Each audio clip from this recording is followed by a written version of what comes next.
చేస్తున్నాం ఇంకోటి చేస్తున్నాం. వీడు లక్కీగా 2000 ఓట్లతో మేము ఆటో సింబల్ పైన 2000 ఓట్లతో వీడు గెలిచినోడు.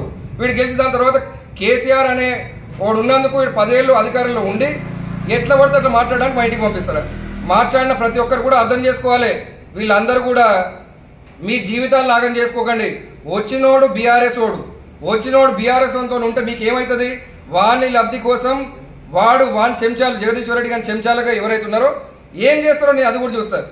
నాకు తప్పకుండా వీళ్ళని నువ్వు అధికారంలో లేవురా భయ్, నువ్వు ఎమ్మెల్యే ఉండి ఈ సమస్య తీర్చడానికి ఉండక నువ్వు నా పైన దాడి చేసేదేంది, మా ఇంటికి వచ్చేదేంది? అది ఎవరింటికి పోవాలి భయ్? మీరు 300 మంది కానీ 800 మంది మిమ్మల్ని మోసం చేసిన జగదీశ్వర్ రెడ్డి వాని ఇంటికి పోవాలి. వాని ఇంటికి కాకుండా నా ఇంటికి వస్తారా? ఏం బీక్తారు నా ఇంటికి వచ్చి? డ్రా నేను తీసినా, లేకపోతే పట్టాలు నేను ఇచ్చినా నెంబర్ లేకుండా నేను చేసినా? ఇది నేను చేస్తే నా ఇంటికి రావాలి. తప్పని బరాబర్ చెప్తా. మళ్ళీ చెప్తున్నా, కలెక్టర్ అనేటోడు వెంకట్రావు అనేటోడు తప్పు చేసిండు. ఆయన ఉండాల్సిన ప్లేస్లో ఆయన లేకుండా తప్పు చేసి నా పైకి, అంటే ఇది ఎట్లయినా క్యాన్సిల్ అయితే రామాంజనేయ రెడ్డి మున్సిపల్ కమిషనర్ తీసాడు కాబట్టి ఇది ఏదో పార్టీ పైన బట్టగలిసి మీదేస్తే ఈ సంఖ్యనేని వరుణ్ ఇప్పుడు మాట్లాడింది కాబట్టి క్యాన్సిల్ అయ్యేదాన్ని వరుణే చేయించుండు అని చెప్తే అయిపోతుంది అని బరాబర్ క్యాన్సిల్ అవుతాయి. ఇది టీఆర్ఎస్ పార్టీ వాళ్ళు కూడా మళ్ళొకసారి బీఆర్ఎస్ పార్టీ వాళ్ళు మైండ్లో పెట్టుకోవాలి.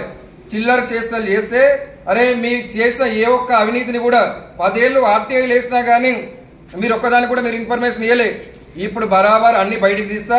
మీ అందరి జగదీష్ రెడ్డిగా అరే నువ్వు నా ఇంటికి పంపించుడు కాదు, నేను చెప్తున్నా, నీ నాగారం ఇల్లు ఏదైతుందో అది, నీ హైదరాబాద్ ఇల్లు అన్ని ముట్టడి కాదురా. ఈ 16,000 మందికి అయ్యే జాగాలు మంచి పెడతా.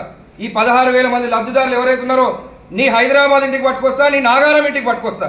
నువ్వు చూసుకోరా, నీ క్యాంపస్ కూడా పట్టుకొస్తా. నువ్వు ఎట్లా నిద్రపోతావు కూడా చూస్తా. నేను భారతీయ జనతా పార్టీ తరఫున బరాబర్ ఇది నేను ఛాలెంజ్ చేస్తున్నా.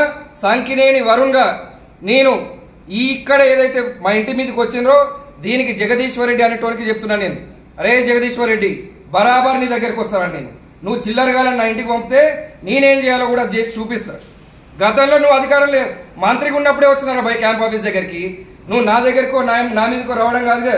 నువ్వు 100 మంది 1000 మంది పోలీసులని వలయంగా పెట్టుకున్న రోజే ఆ వలయాన్ని ఛేదించి నీ ఇంటి లోపలికి వచ్చిన రా. నేను ఈ రోజు నాకేం తక్కువ కాదు. బరాబర్ మళ్ళీ 16,000 మంది లబ్ధి ఎవరైతే అర్హులు ఉన్నారో 800 కాదు, ఈ 800ని కూడా కలుపుతా. ఈ 800 చిల్లరగాళ్ళు ఎవరైతే ఉన్నారో ఆ చిల్లరగాళ్ళని ఒక్కొక్కని ఇంకా 2 3 వచ్చినోడు ఎవడైతే ఉన్నాడో వాడే ధర్నాలు లీడ్ చేస్తుండు. ఈ చిల్లరగాళ్ళు ఎన్ని మాటలు మాట్లాడి నా పైన ఎంత బురద జల్లినా కానీ నేను తగ్గేదే లేదు.